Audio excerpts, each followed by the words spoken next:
We live in an era where the line between social media and reality is blurred. So why do we feel more alone than ever in the most connected time in history? Is self-isolation really the answer to healing, or is it doing more harm than good? In this video, we'll be analyzing TikTok's glamorization of hyperindividualism, its impact on collectivism and community, and how it all connects to capitalism. So let's start off with what hyperindividualism even is. According to the Oxford Review, hyperindividualism refers to an extreme focus on personal autonomy, self-reliance, and independence, often at the expense of community, social responsibility, and collective well-being. Since the COVID-19 pandemic, TikTok's massive generational influence has led to the rise of the self-care movement during quarantine. But since then, the self-care movement has turned into self-isolation and toxic positivity.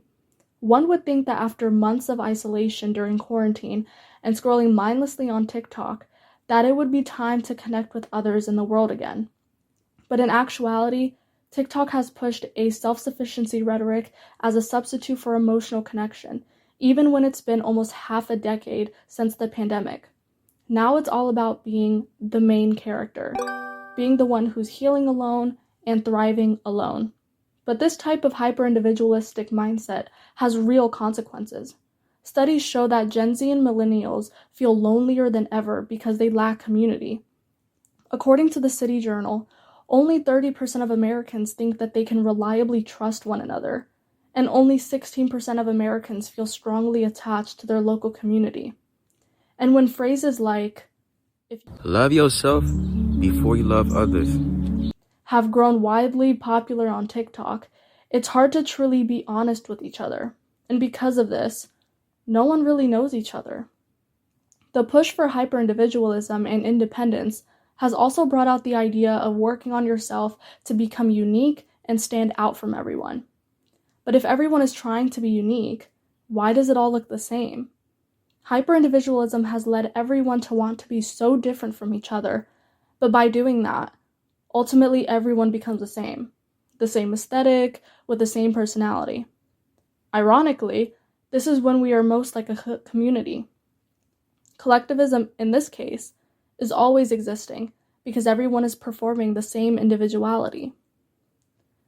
TikTok has become a performative platform for influencers and self-branding, different from the fun music-sharing app it once was.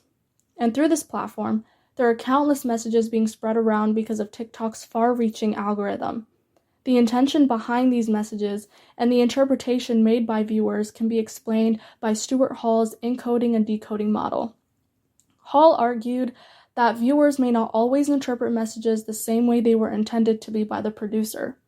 Instead, viewers decode these messages based on their own perspectives and experiences.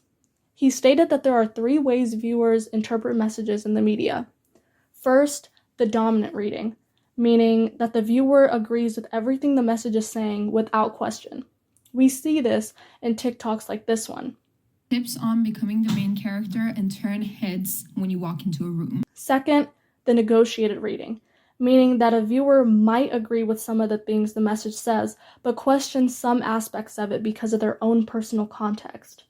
Third, the oppositional reading, meaning the viewers disagree with the message entirely and have a different interpretation.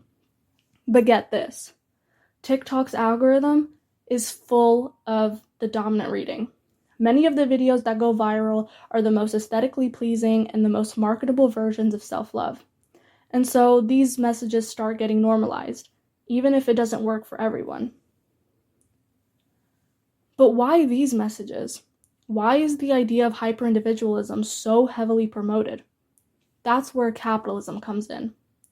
Although TikTok is a platform that pushes this kind of content onto viewers, capitalists are the ones benefiting from it.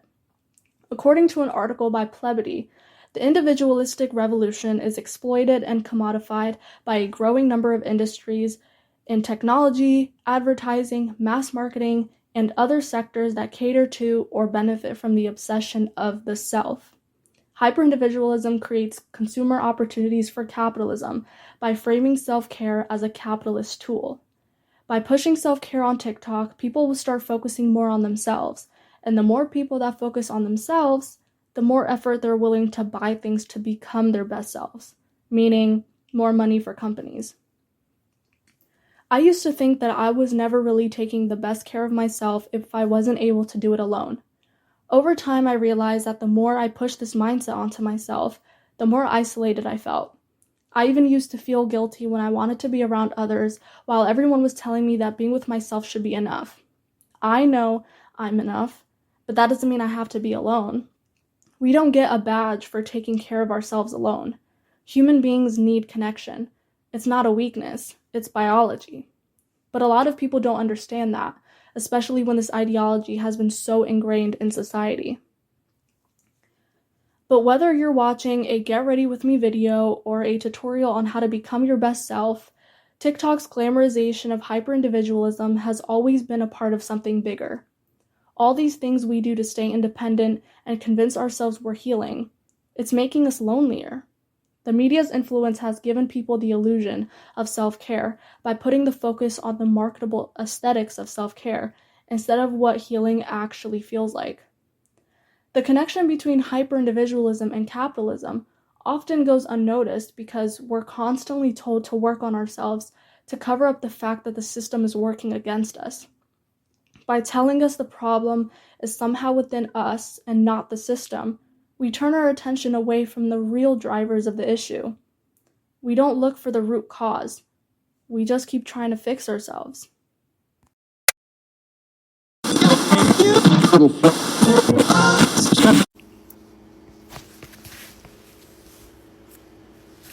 Nobody talks about how lonely it is when you're healing.